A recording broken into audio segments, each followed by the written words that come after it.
there's a reason, you mentioned this one, there's a reason why every president in recent history, starting with George H.W. Bush, they have put their options on the table, and they realize we have got to go the diplomatic option, because no one wants to have a war, a second war with Korea, right? No one wants to go down that path. You think about South Korea and Japan. I mean, they're the ones that are going to be hit. If you put military action in North Korea, they're the ones that are going to be the target. So that's why President Trump, to say he has a plan or doesn't have a plan, I think it's different when you are the commander-in-chief sitting there on the table looking at your options, and you realize how complicated this situation is and how important it is to work with China, even with Russia. You forget that Russia borders North Korea as well. So this comes, Megan. But if he had antagonistic language, though, saying, you know, Happy 4th of July, American bastards, there is a ramping up of aggression, and the idea that sooner or later we're not going to get to some kind of showdown, I think all indications point to the fact that it's going to happen. He has incredibly smart people around him. I always go to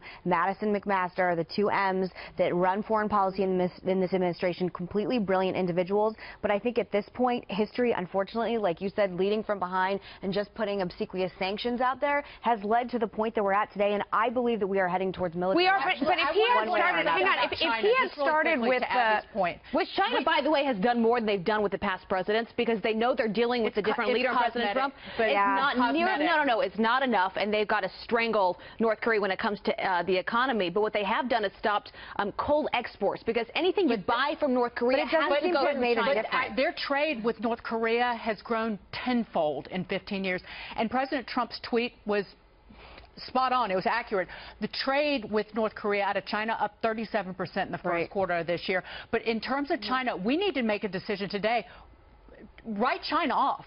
If China's not going to get on board with these sanctions, we've got to figure out a plan excluding China, because China wants one thing: the United States out of Northeast Asia, period. And I think that they've made that clear. Well, the last thing they want is a war with North Korea. That's the last thing China wants, because economically that would be a disaster for China. But they're calling our bluff because they know we won't do anything militarily. Can I just say that if President Trump had started with the things that you talked about pushing back, about altercation, any sort of thing, then he would be criticized right now for this escalation, saying that the steps that he took and going past the idea of trying to get China's help and the things that he's done so far, that he didn't try those, and instead he brought us to war quickly. But so he was going to be heavily criticized either way. I don't believe if he had, Look, you don't believe that? Are you kidding me? He's the guy who said, I know how to take care of this. Right, and he's doing it in a methodical way. Here's the thing now. You think he would have solved this by now? I mean, are you kidding me? I mean, the one thing I will say is that I agree with Juan that there was this implication that we're having cake together at Mar-a-Lago and everything's the fixed. The best chocolate cake in the entire world anyone's ever had.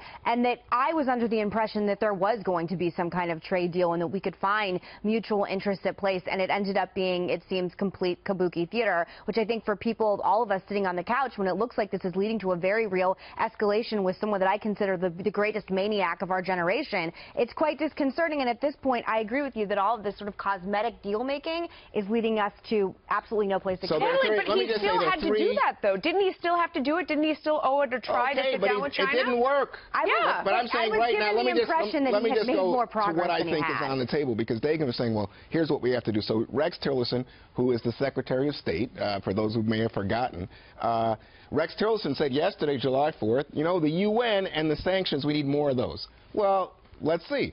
But the other option would be containment, and obviously containment isn't working because the Chinese aren't putting any pressure there.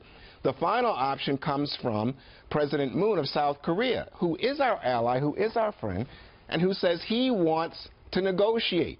He wants to put on the table having the U.S. limit military exercises with South Korea in exchange for North Korea taking away all of its nukes. But that's a hard demand versus a soft offer, because Russia and China have said that, and it is a firm demand from us and then a soft offer from them. So we got to be careful about that. Well, I think we can all agree, Megan, that Kim Jong-un is winning this war right now, and he's taking total advantage of the situation once again. His people are great, and he's a crazy, spoiled, fat kid.